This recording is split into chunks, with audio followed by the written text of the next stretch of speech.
Una premessa è doverosa per presentare il nuovo format targato Media Web Channel che si chiama Il profilo delle cose che verranno. Oggi viviamo in una condizione di quasi incertezza, siamo un po' titubanti, abbiamo un po' paura del futuro che ci aspetta. Attraverso le interviste ai personaggi, ai protagonisti, ai ricercatori e ai collaboratori che lavorano appunto in progetti che vedranno realizzarsi nel prossimo futuro, vogliamo dare un contributo appunto per normalizzare e tranquillizzare quelle persone che oggi vedono il futuro come una cosa incerta. Addirittura molti sono anche spaventati da questo. Invece non ci dobbiamo spaventare da quello che verrà, dalle cose che verranno, perché sicuramente saranno cose che ci faranno vivere meglio, che ci faranno affrontare il nostro percorso di vita sicuramente all'altezza. Tutto questo per oggi, per presentare la prima puntata dove abbiamo intervistato il patron di Adelasia di Torres, Renato Azzara, dove ci spiegherà innanzitutto chi è Renato Azzara, ci darà delle informazioni molto importanti sulla sua vita lavorativa, sulla sua vita imprenditoriale, sulle sfide che il patron di Adelasia di Torres si è prefissato di raggiungere. Le sue parole sono: nei prossimi 20 anni saprò esattamente che cosa fare nel mondo della vela per aiutare i sardi a cambiare. Queste sono parole molto potenti, molto pesanti. È un'intervista assolutamente da guardare. Buona visione. Il problema del futuro è che solitamente arriva prima che noi si sia preparati a riceverlo. Il profilo delle cose che verranno. Raccontato direttamente dai protagonisti, dai ricercatori e dagli addetti ai lavori. Una rubrica per approfondire i temi del prossimo futuro e per prepararci ad esso. Ideata e condotta da Fausto Farinelli e prodotta da Media Web Channel. Chi è Renato Azzara? Renato Azzara è, negli ultimi anni, da imprenditore, è diventato un visionario e un sognatore, perché un mio amico scrittore, Sergio Benbaren, nell'ultimo suo libro ha scritto una citazione che non è sua, in cui dice: si invecchia soltanto quando non si sogna più. Io, siccome non voglio invecchiare, allora sono un sognatore, e in più sono un visionario, perché non vedo le cose che succedono magari domani, ma vedo le cose che succedono fra 5, 6, 10 anni, 20. Questo è il mio ruolo in questo momento. Che cosa vuole veramente dalla vela? La vela è qualcosa che ho sempre avuto con me, mi ha fatto compagnia sempre, negli anni, soprattutto quando ero ragazzo, e poi ho lasciato da parte per motivi professionali, mi sono dedicato più al motore che alla vela, in effetti. E la riscoperta della vela negli ultimi tempi mi ha fatto tornare certamente indietro nel tempo, ma mi ha fatto veramente riscoprire quella particolarità importante, un elemento che possa darti la possibilità di confrontarti con gli elementi naturali, cioè il sole, il vento, il mare, qualcosa di ineguagliabile, la vela.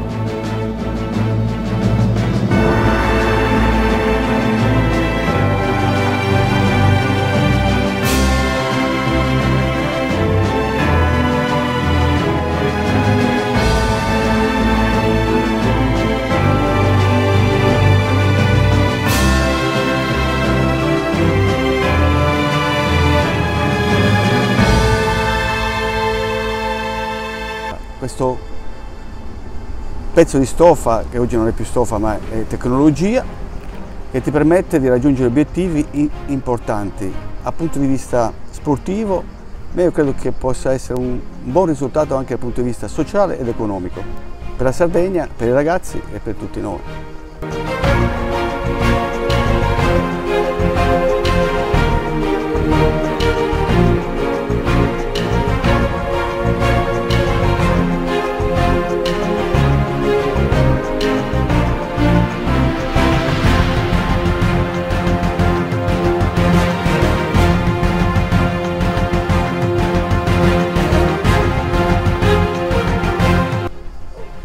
Come si è avvicinato a questo mondo? Al mondo della vela mi sono avvicinato un giorno che sono saltato su una barca alla regata dei Legionari a Porto Rotondo, su ricordo se una di quelle barche che fanno charter lì a Portisco. Abbiamo partecipato con 2 barche facendo una sorta di team building della società DHL. Eravamo un gruppo di collaboratori sesso femminile e un gruppo di collaboratori sesso maschile e ci siamo ingaggiati fra di noi. Nella parte femminile c'era Caterina Nitto, che è una skipper conosciuta, che ha lavorato per tanti anni nel mondo della vela e che collabora con noi adesso da qualche anno. E parlando così, animati da questa riscoprire della propria verve, ci siamo detti: ma perché non facciamo un progetto legato alla vela? E siamo partiti con un'idea. Abbiamo incontrato un amico di Caterina, Duccio Colombi, che è uno dei velisti più forti italiani.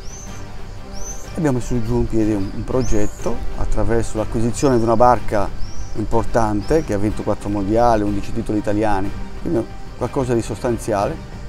E Duccio Colombi ha dato la sua disponibilità a questo progetto, e anche il brand, comunque l'azienda DHL Italia, ha dato la sua disponibilità a creare questo progetto di vela. E siamo partiti con questa barca. Il discorso proprio vero è quello di raccontare la storia attraverso la barca. E così sono venuto a conoscenza di Adelasia di Torres, la nostra giudicessa del 1200, sconosciuta ai sardi, ma quando ho scoperto questa figura ho detto: questa è la figura che voglio portare in giro per il mondo. E quindi la barca si chiama Adelasia di Torres. Da lì è iniziato tutto. Abbiamo fatto le regate più importanti in Mediterraneo. Nel 2017 le abbiamo vinte. Abbiamo vinto il Middle Sea Race a Malta, abbiamo vinto la Giraglia, che non è cosa di poco. Abbiamo voluto partecipare come segno di orgoglio alla Maxi Rolex Cup l'anno scorso, al 50° del Yacht Club Costa Smeralda, e poi abbiamo pensato di andare oltre, perché appunto sognare con la vela è qualcosa di importante. Comunque il progetto è un progetto dedicato a raccontare la Sardegna, a dare possibilità ai giovani di avvicinare al mondo del mare e portare un nuovo messaggio, che l'essere e vivere e l'essere in un'isola oggi non è più uno svantaggio, ma un grande vantaggio. Come intende contagiare questo suo sogno, questa sua visione all'intera Sardegna, non ai sardi, alla terra di Sardegna? Io credo che la prima cosa da fare oggi è quello di uscire dal nostro status un po' così di sentirsi deboli, della scarsa autostima, no? Il sardo sempre, noi non riusciamo a fare questo, non ce la faremo, sono cose troppo grandi, no? Vediamo situazioni attraverso anche il web, attraverso internet, sembra che siano tutte situazioni distanti da noi, no? E invece oggi abbiamo la capacità, secondo me, di poter puntare a progetti di alta gamma e di alto spessore. E qual è lo slancio che può favorire questa nostra nuova fase di cambiamento? Avere la percezione forte di quello che si è e di quello che si è stati, cioè prendere la propria storia e farsela propria. Si diventa forte, e in più farsi proprio questa meraviglia di terra che è la Sardegna, che tutti ci invidiano e che solo noi non siamo percepire questo valore di questa terra. Con questi fattori noi possiamo raggiungere qualsiasi obiettivo senza nessun problema, ma la cosa più importante è creare fortemente dentro noi stessi questi valori importanti e cercare di portarli in giro per il mondo attraverso azioni come questa della vela. Non solo la vela, ma la vela, il mare deve essere una situazione, una variante forte. Questo è il messaggio che vogliamo portare noi. Un po' ritornare un po' a quello che è la storia, no? Il popolo del mare, i sardi che giravano nel Mediterraneo, i sardi che proteggevano addirittura gli egizi, quindi gente forte che ha comunque caratteristiche storiche importanti. Ecco, iniziamo da lì, perché il problema di noi sardi è che siamo in un'epoca di disorientamento, no? Stiamo sempre alla ricerca di modelli altrove, che invece i modelli ce li abbiamo sotto casa, basta uscire fuori e li trovi subito. Basta essere coscienti di quello che si ha, basta dire ragazzi, fatevi proprio quello che la Sardegna è in grado di offrirvi. Non pensate di essere deboli perché vivete in un'isola o perché vivete lontano da un mondo. Questi sono i valori e questo è il messaggio che noi vogliamo portare alla Sardegna intera. Credere in se stessi primamente. E siccome lo sport della vela è uno dei sport incredibili da questo punto di vista, perché ti mette, come si dice, a prova in ogni momento, perché sono decisioni, perché comunque sei come si dice, in sfida con gli elementi naturali, che sono la cosa più bella e più forte ci possa essere. Allora, questi elementi possono essere anche determinanti. Beh certo, ogni secondo che tu fai devi sempre prendere una decisione, comunque a secondo, per raggiungere l'obiettivo, che è quello poi di andare più veloce, di fare una bella regata. A me piacciono le lunghe, per esempio, a me piacciono le corte, quei triangoli, quelli sottocosta che generalmente si fanno da queste parti, a me piacciono le lunghe, perché navigare ha un fascino incredibile.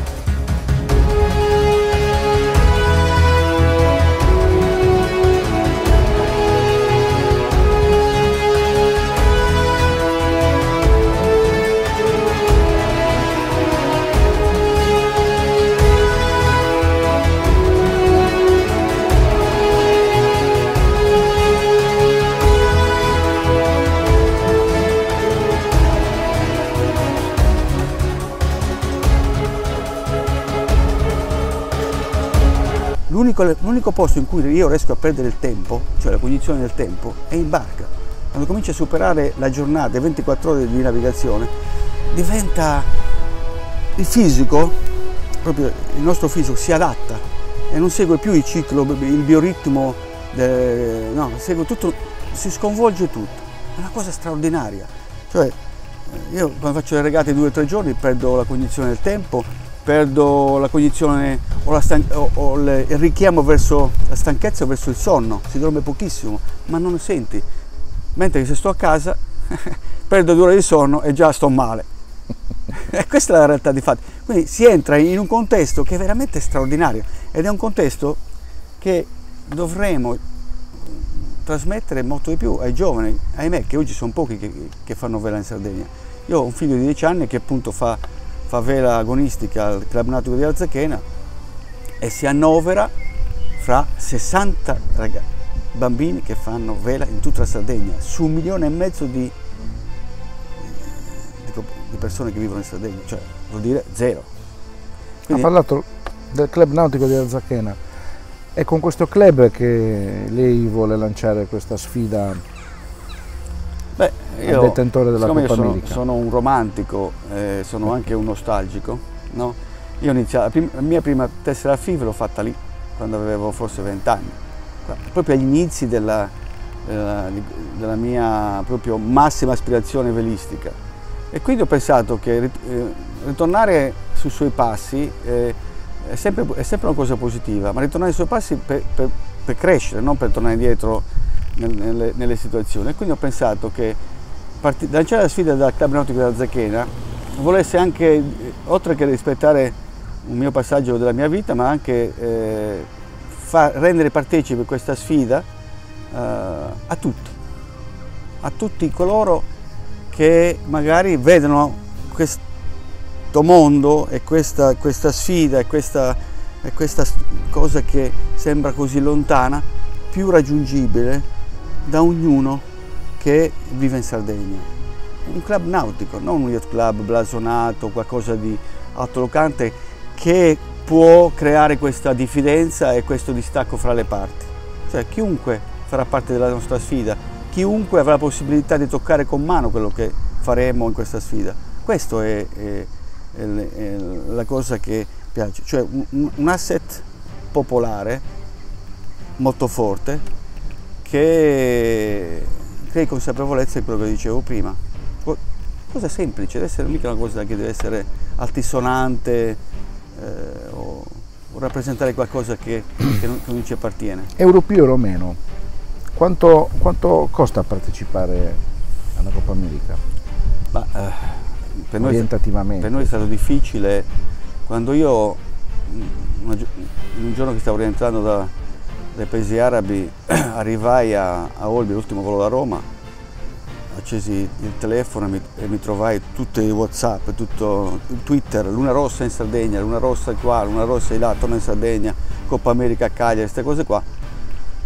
Io ho detto, non riuscivo ad andare a letto perché ho detto qualcosa devo fare, un messaggio, devo inventarmi qualcosa perché così sono tranquillo. E infatti ho detto, mando un messaggio al mio amico e dico, guarda, pensa tu cosa sarebbe partecipare alla Coppa America per noi, noi sardi, e per la Sardegna. E ho inviato. La mattina dopo mi sono svegliato, mi sveglio presto, verso le 6, ho visto che c'era una risposta su WhatsApp. Io sapevo che era la risposta del mio amico, però non ho avuto il coraggio di aprirla subito, l'ho aperta dopo 3 ore. Alle 9 ho aperto e c'era scritto tutto, io mi aspettavo tutt'altro, mi aspettavo, come dire, adesso non esagerare, stai buono, stai calmo, stai tranquillo, perché adesso sognare sì, ma insomma no. E invece nudo e crudo c'era scritto quanto ci vuole. Non è che abbia migliorato la mia posizione, mi ha dato il là per dire cavolo, ci possiamo provare. Se avessi ricevuto un altro messaggio sarebbe stata tutta un'altra storia, non saremmo qui oggi a parlare di Coppa America, sicuramente.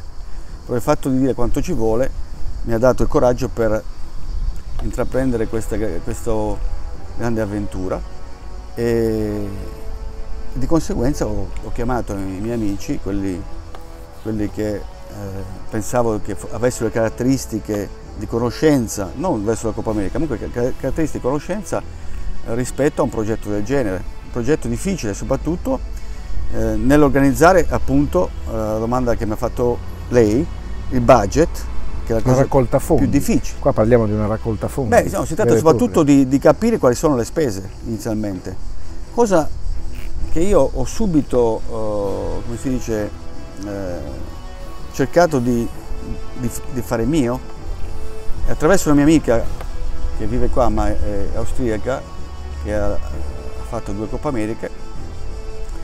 Sono volato 2 giorni dopo il mio messaggio, sono volato in Germania e incontrai questi 2 tedeschi che sono 2 persone di esperienza nella Coppa America, e uno infatti oggi lavora per Prada, esperti in marketing, e ho cercato di prendere subito dati e conoscenze in questo campo. E quindi tante persone sono venute, hanno recepito il mio messaggio. All'inizio chi sogghignava, certamente, chi c'erano delle reazioni un po' particolari, ma bellissime, perché al telefono soprattutto chi diceva guarda io voglio fare la Coppa America, la risposta era silenzio completo, oppure chi si ignazzava come per dire oppure chi invece mostrava subito attenzione. Devo dire che quelli che mostravano subito attenzione molto pochi, quelli che stavano zitti parecchi, e quelli che sghignazzavano insomma non erano pochi. Dopo col tempo ho adattato una tecnica, il mio messaggio forte veniva anticipato da un preavviso. Ti do un'idea, ti dico quello che vorrei fare, però te lo ripeto dopo 10 minuti. E ha funzionato. Siamo riusciti a mettere su in piedi un team di volontari, nessuno senza risorse, okay?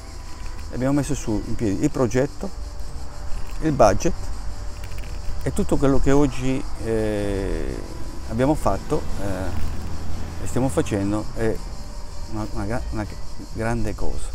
Oggi ci siamo posizionati tra i 6 sfidanti della Coppa America nel mondo, la Sardegna con Adelasi. 4 hanno già dato la disponibilità e si sono iscritti, 2 sono in attesa, 1 siamo noi e 1 sono i francesi. Io credo che in pochi mesi, credo che sia già questo un risultato importante per la Sardegna e per i insomma avete acceso il motore, dai. Acceso il motore, molto di più, cioè noi siamo oggi, basta andare sul web, basta girare sulle news di Coppa America, noi siamo mesi che parliamo di Coppa America e Adelasia si è inserita nel contesto di Coppa America a livello mondiale. E questo mi è stato anche sigillato, diciamo così, Da un giornalista, uno dei più importanti giornalisti di Coppa America, più importante perché poi viene chiamato Mister Coppa America, che ho parlato con lui la scorsa settimana, si chiama Bob Fischer, la sua tenera età di 83 anni, e mi ha detto: Renato, la tua sfida è una cosa straordinaria, io mi auguro che tu possa veramente realizzarla, perché queste sono le sfide che noi in Coppa America vogliamo in futuro, sfide di popolo, sfide di persone che hanno voglia di cimentarsi e di portare risultati non tanto per se stessi, ma per le comunità e per i giovani, con un messaggio nuovo di cambiamento. E questa è una cosa straordinaria. Io sono già... abbiamo raggiunto già quello che... Chi ben inizia è già a metà dell'opera. Assolutamente, no? Assolutamente. Cosa teme di più, la burocrazia o l'ignoranza? Ignoranza. Il mondo è diviso in due, l'ignoranza e non l'ignoranza. La burocrazia è vittima dell'ignoranza, cioè la burocrazia nasce attraverso l'ignoranza. È uno dei mali, non è solo la burocrazia, ma la cosa che ho più paura io è l'ignoranza. E l'altra cosa che mi spaventa di più è la poca voglia di cambiare, o di cambiamenti, e la paura dei cambiamenti. La spaventa la rassegnazione? L'assegnazione è qualcosa che non mi appartiene. Quindi, no, dico, quello che... No, ma l'assegnazione... Uno che non vuole più cambiare vuol dire che è già rassegnato. No, ma non credo che si tratti di rassegnazione. Io credo che l'assegnazione è più verso chi non ha, come si dice, la possibilità di attivare un senso di cambiamento. Ma il cambiamento non è che se deve essere qualcosa di così profondo, il cambiamento può essere anche un cambiamento talmente semplice, anche nei modi di vivere la propria vita. Faccio l'esempio proprio banale, invece di fare colazione al bar al mattino, mangiarsi la brioche e bersi un cappuccino di quelli così, fai colazione a casa con la tua famiglia, mangia sano e vivi bene. E quello è un cambiamento. Se tutti facessero così, non tutti, perché sono i bar poi devono chiudere, però faccio per esempio, però se tutti attivassimo un piccolo cambiamento anche giornaliero, il mondo cambierebbe subito. Questo è. La paura del cambiamento io credo che sia più dovuto all'incertezza, a chi magari per anni ha fatto sempre, vivendo sempre sulle stesse cose, certe, sicure, e ha paura della strada nuova. Ma il cambiamento è un fattore che non si può, da cui non si può eludere, cioè non si può far finta, perché il cambiamento sta già avvenendo. E oggi dobbiamo farcelo proprio, se no siamo tagliati fuori. E poi la qualità della vita no? può essere difficile da mantenere.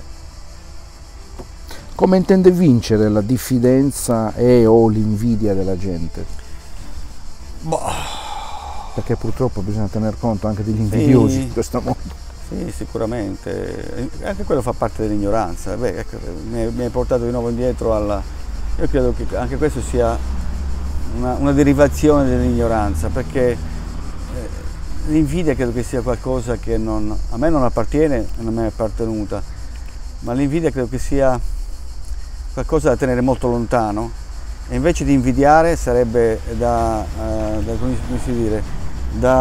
farsi proprio quello che hai intorno, perché invece di invidiare, aiutare a partecipare, può essere forte per te stesso.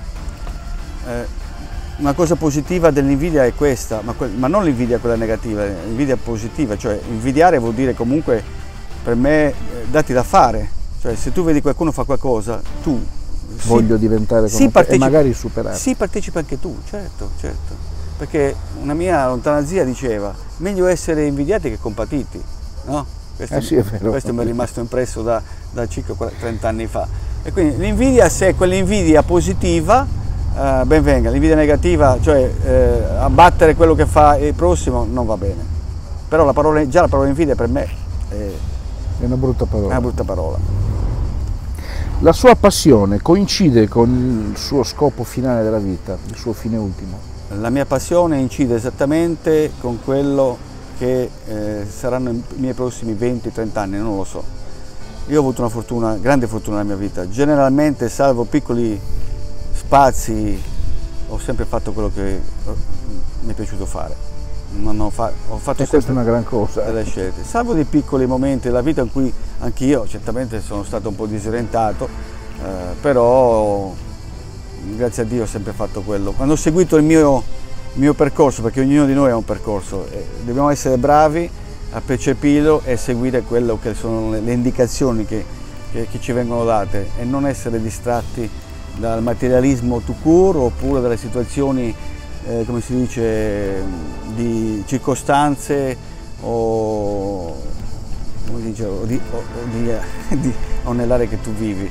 Bisogna sempre e mai farsi condizionare, e in più non bisogna mai possibilmente cadere nei compromessi. Ecco, questo è importante. Quindi il nostro progetto di Coppa America ha tutte queste caratteristiche: bello, semplice, lineare, equilibrato, senza ombre, dedicato a chi ha voglia di cambiare. Questo, no, non ci sono scopi di lucro, ci sono solo scopi di crescita. Ogni cosa che andremo a fare in Coppa America, gli atleti che si alleneranno, che mangeranno, che berranno, che vivranno una vita particolare dedicata alla sfida di Coppa America, ogni cosa sarà studiata e analizzata e proposta come veicolo per attivare una nuova, come si dice, una nuova sinergia di cambiamento verso anche le abitudini sia alimentari ma anche fisiche. Avremo degli esperti che seguiranno passo per passo questo bellissimo progetto, e quindi sarà una cosa straordinaria e che sarà messo a disposizione di tutti. Questo è uno degli aspetti. Poi costruire la barca significa comunque accelerare un processo di produzione, creare condizioni di produzione di cui la Sardegna è completamente fuori, no? Far nascere un po' sul carbonio. Insieme a tutte le competenze e le maestranze che hanno dato già disponibilità a venire con noi di tutto il mondo, sardi, internazionali, tutto il mondo, noi vogliamo creare condizioni tecnologiche d'avanguardia, mai fatto in Sardegna, e attraverso poi magari CS4, i centri di ricerca regionali, i centri di ricerca di tutto il mondo vogliamo mettere la Sardegna al centro per realizzare qualcosa di forte e di innovativo, per far sì che i nostri giovani, i nostri ragazzi soprattutto, non abbiano necessità di prendere l'aereo per toccare con le mani il mondo. Questo è un altro dei messaggi importanti che vogliamo portare attraverso la Coppa America. L'ultima domanda è questa: nulla accade per caso. Quanto è d'accordo su questa frase? O in disaccordo? Io sono non d'accordo, di più. Niente per caso. Non credo neanche al destino io. Assolutamente, ognuno di noi ha una propria finalità nella vita, non nasciamo per caso, sono tutte baggianate. Ognuno di noi nasce con una finalità. Chi è bravo a percepire queste finalità ha una vita di successo, una bella vita, fatta di equilibrio, di rispetto verso il prossimo e soprattutto rispetto per se stessi. Chi ha la fortuna di percepire queste voci, questi segnali, ha una vita fantastica, perché è lunga, perché per vivere a lungo, oltre che sognare, bisogna avere sempre una missione davanti a sé. Un obiettivo, un fine ultimo. Un obiettivo. Questa è la realtà dei fatti. Grazie e in bocca al lupo, anzi no, in culo alla balena. No, ancora meglio. No. Bola ad Elasia. Bola ad Elasia, che significa? Vola, perché la barca della Coppa America è una barca che più che navigare dovrà volare. Non avendo più il bulbo, ma avendo queste appendici che si chiamano foil, la barca con 8-9 nodi si alzerà e volerà. Quindi noi abbiamo pensato che dire Bola dell'Asia sia la cosa più diciamo che è lo slogan vostro. Lo slogan che ha già fatto il giro del mondo, sì. Bola dell'Asia. Bola dell'Asia. La lingua ufficiale della nostra sfida sarà sicuramente il sardo, anche questo si differenzierà e creerà consapevolezza in quello che vuol dire avere la propria sardità, ma non di chiusura, ma di apertura verso il mondo.